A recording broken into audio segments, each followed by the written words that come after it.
بسم اللہ الرحمن الرحیم۔ السلام علیکم۔ آج کے خبر نامے کے ساتھ میں رابعہ اسلام بڑھتے ہیں خبروں کی جانب اور شامل کرتے ہیں آج کی ایک اہم خبر۔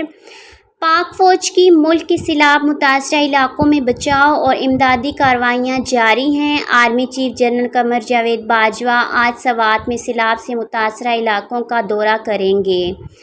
ISPR کے مطابق سپہ سالار کامران کلام اور گرد و نواح میں پھنسے افراد کے انخلاء کا جائزہ لیں گے۔ آرمی چیف علاقے میں جاری امدادی کارروائیوں کے بارے میں بھی آگاہی حاصل کریں گے۔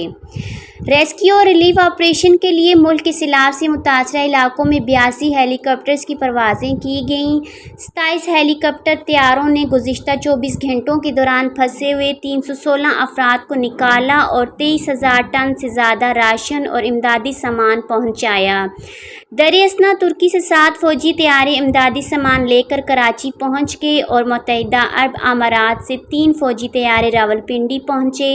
چین کے 2 طیارے 3,000 خیمے لے کر آج کراچی میں اتریں گے۔ جاپان سے ترپالیں اور پناہ گاہیں آج کراچی پہنچیں گی۔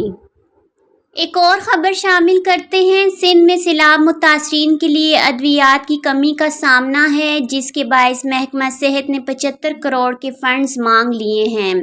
محکمہ صحت سندھ نے وزیر اعلیٰ سندھ مراد علی شاہ کے نام سمری ارسال کی ہے، جو کہ محکمہ خزانہ کے پاس پہنچ گئی ہے۔ سمری میں کہا گیا ہے کہ ہماری ادویات کی خریداری ابھی باقی ہے، جس کے لیے 3 سے 4 ماہ لگ سکتے ہیں۔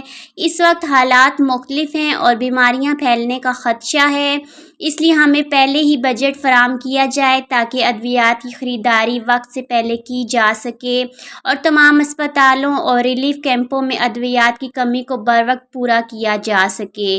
رپورٹ کے مطابق محکمہ صحت کو کتنی رقم دی جائے، محکمہ خزانہ تاحال فیصلہ نہیں کر سکا کہ کتنی رقم دی جائے۔